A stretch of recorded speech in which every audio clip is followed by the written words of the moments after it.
హల్లెలూయా, హల్లెలూయా. దేవుని నామానికి మహిమ కలుగును గాక.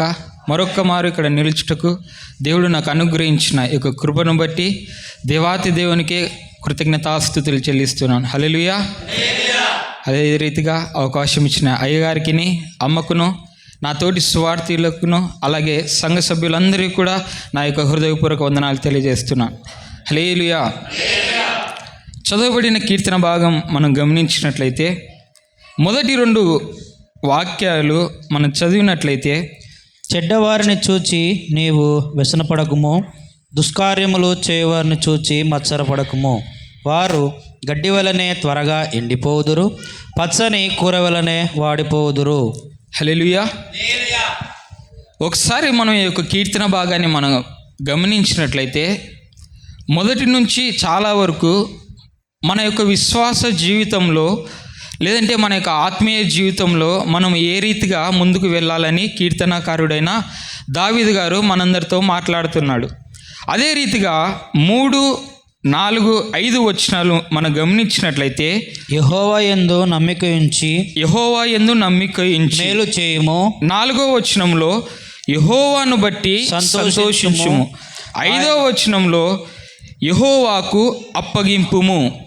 హల్లెలూయా, హల్లెలూయా. ఈ యొక్క 3 మాటలను మనం గమనించినట్లయితే, మొదటిగా యెహోవా యందు మనము నమ్మిక ఉంచాలని, రెండోదిగా యెహోవాను బట్టి మనము సంతోషించాలని, మూడోదిగా మన యొక్క మార్గములను లేదంటే మన యొక్క జీవితమును యెహోవాకు సమర్పించుకోవాలని, యెహోవాకు అప్పగించుకోవాలని కీర్తనకారుడైన దావీదు గారు సెలవిస్తున్నాడు. హల్లెలూయా.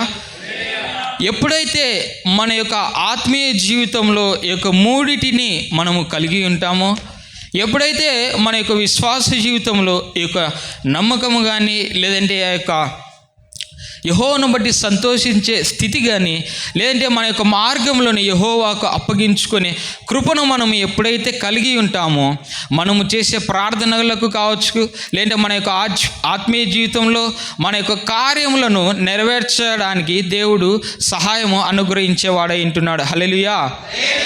ఎప్పుడైతే నా కార్యములు సఫలము కావాలని మనము అనుకుంటామో, లేదంటే మన యొక్క కార్యములన్నీ కూడా దేవుడు నెరవేర్చాలని మనము ఎప్పుడైతే తలంచుతామో, మనము ఖచ్చితంగా ఈ యొక్క 3 మన యొక్క జీవితంలో కలిగి ఉండాలని కీర్తనాకారుడైన దావీదు గారు సెలవిస్తున్నాడు. హల్లెలూయా. మొదటి మాటను మనం గమనించినట్లయితే, యెహోవా యందు నమ్మిక ఉంచి. యెహోవా యందు నమ్మకము అంటే ఏ రీతిగా కలిగి ఉండాలి మనం గమనించినట్లయితే, ఈ యొక్క పరిశుద్ధ గ్రంథం నుండే ఒక ఉపమానమును మనము గమనిద్దాం. చాలా ఉపమానాలు ఉన్నప్పటికీ మార్కు సువార్త 9వ అధ్యాయము 24వ మాటలు మనం గమనించినట్లయితే, మార్కు సువార్త 9వ అధ్యాయము, వెంటనే ఆ చిన్నవాని తండ్రి, నమ్ముచున్నాను, నాకు అపనమ్మకము ఉండకుండా సహాయము చేయమని బిగ్గరగా చెప్పాను. హల్లెలూయా.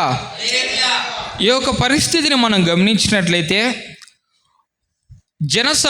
జన సమూహంలో నుండి ఒక వ్యక్తి వచ్చి ఆ యొక్క శిష్యులను తన బిడ్డకు కలిగిన ఆ యొక్క రోగము గురించి లేదంటే ఆ యొక్క దయ్యము వెళ్ళగొట్టమని తన శిష్యులను వేడుకున్నప్పుడు, ఆ యొక్క శిష్యుల వల్ల ఆ యొక్క దయ్యము వెళ్ళగొట్టుట సాధ్యం కానప్పుడు మరలా ఆ యొక్క వ్యక్తి దేవాతి దేవుని దగ్గరికి వచ్చి, నా యొక్క కుమారుడు చిన్నతనం నుండి ఆ యొక్క దయ్యము పట్టి చాలా వరకు బాధపడుతున్నాడు, లేదంటే అగ్ని కనపడినప్పుడు ఆ యొక్క అగ్నిలోనికి నీళ్ళలోనికి వెళ్తున్నాడని ఆ యొక్క వ్యక్తి తన కుమారునికి కలిగిన యొక్క పరిస్థితిని బట్టి దేవాతి దేవునికి ఆ యొక్క మొరపెట్టినప్పుడు, దేవాతి దేవుడు ఒక మాట అంటాడు, నమ్ముట నీ వలనైతే నమ్మువానికి సమస్తము సాధ్యమే అని దేవాతి దేవుడు ఆ యొక్క వ్యక్తితో అంటాడు. వెంటనే ఆ యొక్క వ్యక్తి ఉత్తరం ఇస్తాడు, నేను నమ్ముతున్నాను, నాకు అపనమ్మకం ఉండకుండా సహాయము చేయమని దేవాతి దేవుణ్ణి అడుగుతున్నాడు. ఒకసారి మన యొక్క ఆత్మీయ జీవితంలో కూడా మనం గమనించినట్లయితే, ఒకవేళ ఒక పరిస్థితిని బట్టి కావచ్చు లేదంటే ఒక ఇబ్బందిని బట్టి కావచ్చు, మనం దేవాతి దేవునికి మొరపెట్టినప్పుడు ఆ యొక్క మొరకు ఆ యొక్క ఉత్తరం అనేది రానప్పుడు మనం దేవుని బట్టి కృంగిపోయే వారంగా ఉంటాం. కానీ ఆ యొక్క స్థితి లేదంటే ఆ యొక్క పరిస్థితి కానీ ఆ యొక్క శ్రమ మన నుండి వెళ్ళలేదు అని అంటే దానికి గల కారణము మనలో ఒక అపనమ్మిక అనేది ఉంటుందని దేవుని వాక్యం సెలవుస్తుంది. నిజంగా విశ్వాస జీవితం జీవిస్తున్న నీవు నేను గమనించినట్లయితే ఆ యొక్క చిన్నవాని తండ్రి విశ్వాసి కాదు. విశ్వాసి కానప్పటికీ కూడా దేవునిని బట్టి లేదంటే ఆ యొక్క దేవుని మీద నమ్మకం ఉంచి ఆ యొక్క చిన్నవానికి స్వస్థత కలుగుతుందని నమ్మిక ఉంచి విశ్వాసం ఉంచి దేవుని దగ్గరకు వచ్చినాడు. కాబట్టి ఆ యొక్క చిన్నవానికి కలిగిన ఆ యొక్క దయ్యం నుండి దేవుడు ఆ యొక్క చిన్నవాణిని కాపాడి ఉంటున్నాడు. హల్లెలూయా. దానిని బట్టి ఆ యొక్క కుటుంబానికి కానీ ఆ యొక్క చుట్టుపక్కల ఉన్న ఆ యొక్క గ్రామస్తులకు కానీ రక్షణ అనేది కలిగిందని మనం గమనిస్తాం. హల్లెలూయా.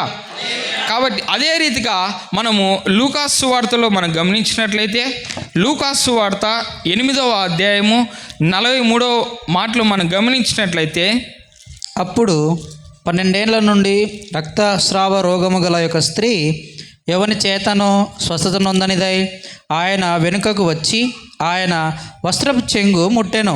వెంటనే ఆమె రక్తస్రావము నిలిచిపోయాను. హల్లెలూయా.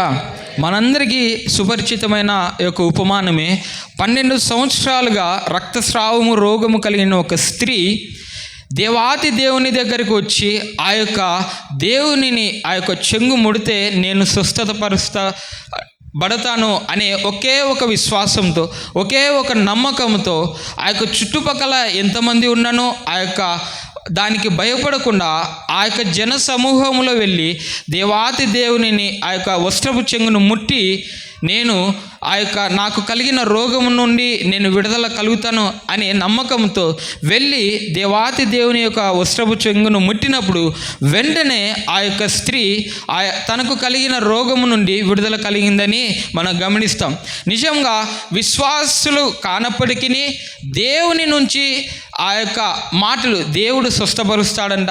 యేసయ్య ఆ యొక్క కుంటివారిని తర్వాత గుడ్డివారికి చూపుడు కలిగించాడంట అని ఒక మాటను విని వారు ఆ యొక్క వారికి కలిగిన ఇబ్బందులు కావచ్చు లేదంటే వారికి కలిగిన బలహీనతలను కావచ్చు ఆ యొక్క వస్త్రపు చెంగును ముడితేనే నేను స్వస్థపరచబడతానని నమ్మి విశ్వసించి ఏ రీతిగా అయితే ముందుకు వెళ్ళి ముట్టిందో మనము కూడా మన యొక్క విశ్వాస జీవితంలో మన యొక్క నమ్మికను ఎప్పుడు కూడా మనము విడిచిపెట్టకూడదని దేవుని వాక్యం సెలవిస్తుంది. లేదంటే మనకు కలిగిన నమ్మకం నుండి మనము కృంగిపోకూడదని దేవుని వాక్యం సెలవిస్తుంది. ఎప్పుడైతే మనకు ఆ యొక్క నమ్మిక నుండి మనము విడిచి వెళ్తామో వెంటనే సాతాను మన ఎడల కార్యములు జరిగిస్తాడని దేవుని వాక్యం సెలవిస్తుంది. కాబట్టి సంఘముగా మనమందరం కూడా మనము కలిగిన ఆ యొక్క నమ్మకమును ఎంత మాత్రము కూడా విడిచిపెట్టకుండా దేవుణ్ణి సేవించాలని దేవుణ్ణి మాత్రమే మనము విశ్వసించాలని దేవుని పేరట మీ అందరికీ కూడా తెలియజేస్తున్నాను. హల్లెలూయా. రెండవదిగా మనం గమనించినట్లయితే యెహోవాను బట్టి సంతోషించుము. అసలు దేని విషయాల్లో మనము సంతోషించాలి అని మనం గమనించినట్లయితే ప్రతి విషయమందును మీరు సంతోషించుడని దేవుని వాక్యం సెలవిస్తుంది. ఒకవేళ మనము చాలా వరకు ఆ యొక్క విశ్వాసులుగా ఉన్నప్పటికీ కూడా మనకు కొన్ని కార్యములు జరగలేదంటే మనము నీరసించిపోయే వారిగా ఉంటాం, లేదంటే మనము వెనుదిరిగే వారిగా ఉంటాం. కానీ ఒకసారి మనము అపోస్తులైన పౌలు గారిని మనం గమనించినట్లయితే అపోస్తుల కార్యములు 16వ అధ్యాయము 22వ వాక్యం మనం గమనించినట్లయితే, అప్పుడు జన సమూహము వారి మీదికి దొమ్మిగా వచ్చెను. న్యాయాధిపతులను వారి వస్త్రములు లాగివేసి వారిని బెత్తములతో కొట్టవలనని ఆజ్ఞాపించిరి. వారు చాలా దెబ్బలు కొట్టి వారిని చెరసాలలో వేసి భద్రముగా కనిపెట్టవలనని చెరసాల నాయకుని ఆజ్ఞాపించిరి. అతడు హల్లెలూయా. ఇక్కడ మనం గమనిస్తాము అపోస్తులైన పౌలు గారు అలాగే శీల ఈ యొక్క పరిస్థితిలో ఉన్నప్పుడు ఆ యొక్క న్యాయాధిపతులను వారి వస్త్రములు లాగివేసి వారిని బెత్తములతో కొట్టవలనని ఆజ్ఞాపించి పౌలును శీలను బెత్తములతో కొట్టినప్పటికీ వారి యొక్క వస్త్రములు వారి నుండి లాగివేసినప్పటికీ వారికి కలిగిన శ్రమలు కూడా వారు ఆ యొక్క చెరసాలలో వేయబడినప్పటికీ కూడా వారికి కలిగిన శ్రమలో ఎంత మాత్రం వాళ్ళు కృంగిపోకుండా ఎంత మాత్రం కూడా వారికి కలిగిన వారి యొక్క విశ్వాసాన్ని విడిచిపెట్టకుండా ఆ యొక్క చెరసాలలో దేవాతి దేవుణ్ణి వాళ్ళు స్తుతించేవారుగా ఉంటున్నాడు. హల్లెలూయా. ఒకవేళ మనకే ఆ యొక్క శ్రమలు అనేటువంటివి కలిగినాయనుకోండి, లేదంటే ఇబ్బందులు అనేటువంటివి మనకి సంభవించినాయనుకోండి, మనము వెనుదిరిగే వారిగా ఒకవేళ ఉన్నామేమో, లేదంటే మనము మన యొక్క విశ్వాస జీవితాన్ని విడిచిపెట్టే వారిగా మనం ఉన్నామేమో. కానీ యెహోవాను బట్టి సంతోషించుట అనే మాటకు అర్థం ఏమిటంటే, ఈ యొక్క పరిస్థితిని మనం గమనించినట్లయితే ఎప్పుడైతే మనకు కలిగిన శ్రమలో కూడా దేవాతి దేవుని బట్టి మనం సంతోషించే వారిగా ఉంటామో, వెంటనే దేవుడు మన యొక్క విశ్వాసాన్ని బట్టి, లేదంటే దేవుడు మన యొక్క దేవునిపై ఉన్న మన యొక్క సంతోషాన్ని బట్టి వెంటనే ఆ యొక్క శ్రమను అనేటువంటి మన నుండి దేవుడు తొలగించేవాడై ఉంటున్నాడు. హల్లెలూయా.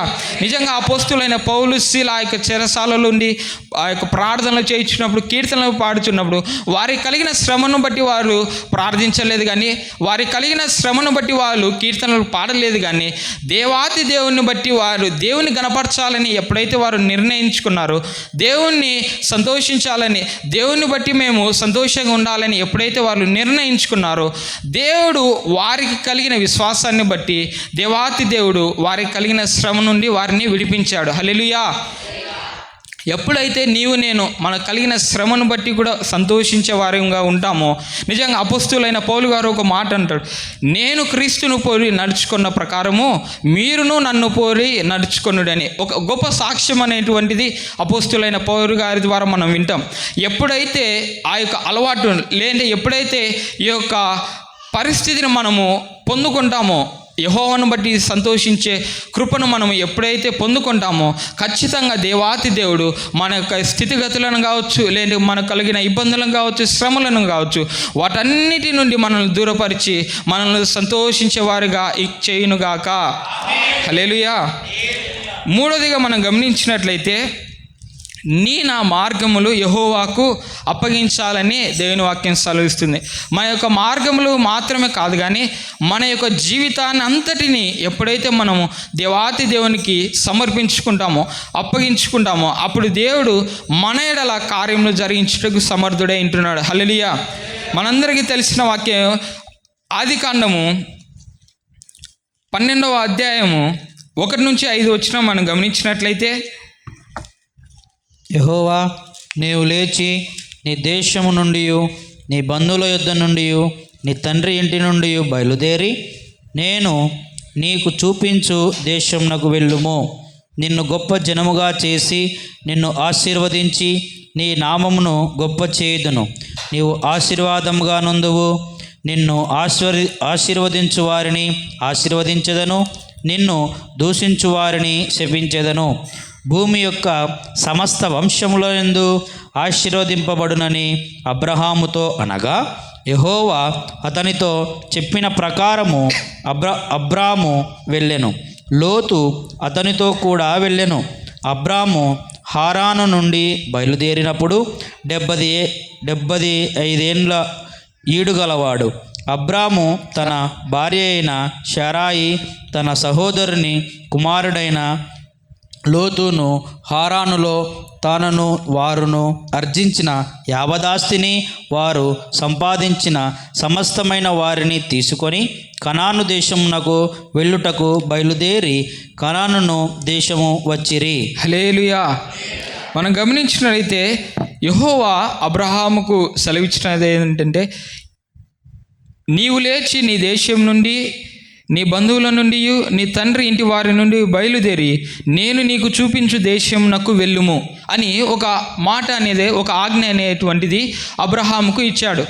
అబ్రహాముకు ఆ యొక్క వాక్కు తెలిసినప్పుడు, లేదంటే విన్నప్పుడు, వెంటనే అబ్రహాము తన్ను తాను దేవాతి దేవునికి సమర్పించుకున్నాడు.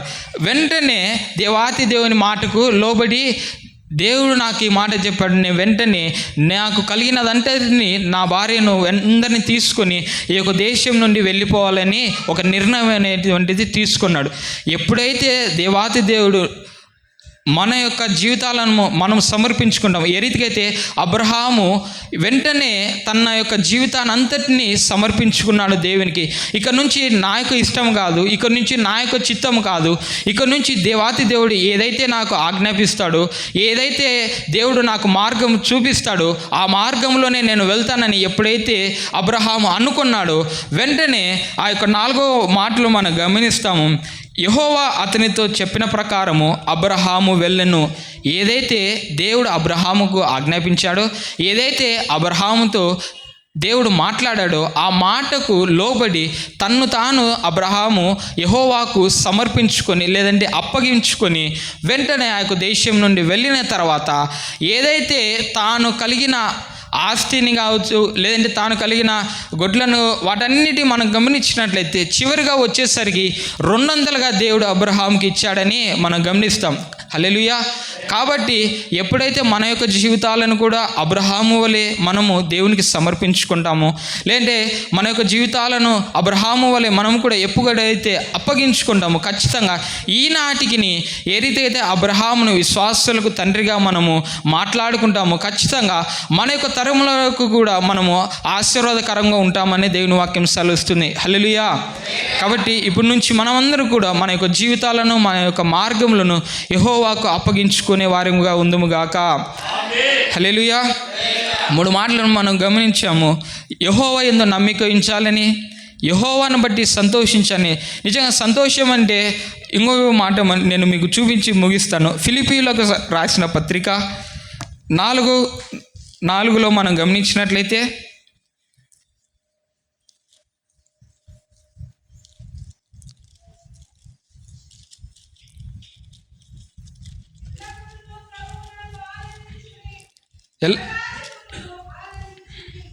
హల్లెలూయా. అపోస్తులైన పౌలు గారు ఫిలిప్పీయులకు రాసిన పత్రికలో చెప్తున్నటువంటి మాట, ఎల్లప్పుడూ ప్రభువునందు ఆనందించుడి, మరలా చెప్పుదును ఆనందించుడి, మీ సహనమును సకల జనులకు తెలియబడనీయుడి, ప్రభువు సమీపముగా ఉన్నాడు, దేనిని గూర్చి చింతపడకుడి కానీ ప్రతి విషయములోనూ ప్రార్థన విజ్ఞాపనముల చేత కృతజ్ఞతాపూర్వకముగా మీ విన్నపములు దేవునికి తెలియజేయుడి. హల్లెలూయా. ఎప్పుడైతే ఈ యొక్క వాక్యాన్ని బట్టి మనము జీవిస్తామో ఖచ్చితంగా దేనిని బట్టి కూడా మనం చింతపడే వారిగా ఉండమని దేవుని వాక్యం సెలవిస్తుంది. మనకు కలిగిన శ్రమలు కూడా ఎప్పుడైతే మనము దేవుని ప్రార్థిస్తామో లేదంటే దేవునికి మొరపెడతామో, దేవుని బట్టి మనము సంతోషించే వారంగా ఎప్పుడైతే మార్చబడతామో ఖచ్చితంగా మన యొక్క స్థితిగతులన్నిటిని కూడా దేవుడు మార్చుటకు సమర్థుడై ఉంటున్నాడు. హల్లెలూయా. విత్తబడిన యొక్క కీర్తన భాగం మనందరి జీవితాల్లో ఫలభరితంగా మార్చబడును గాక. ఆమె మరొక్కమారు అవకాశం ఇచ్చిన అయ్యగారికి, అమ్మకును, సంఘస్థులందరూ కూడా నా యొక్క హృదయపూర్వక వందనాలు తెలియజేస్తున్నా. హల్లెలూయా.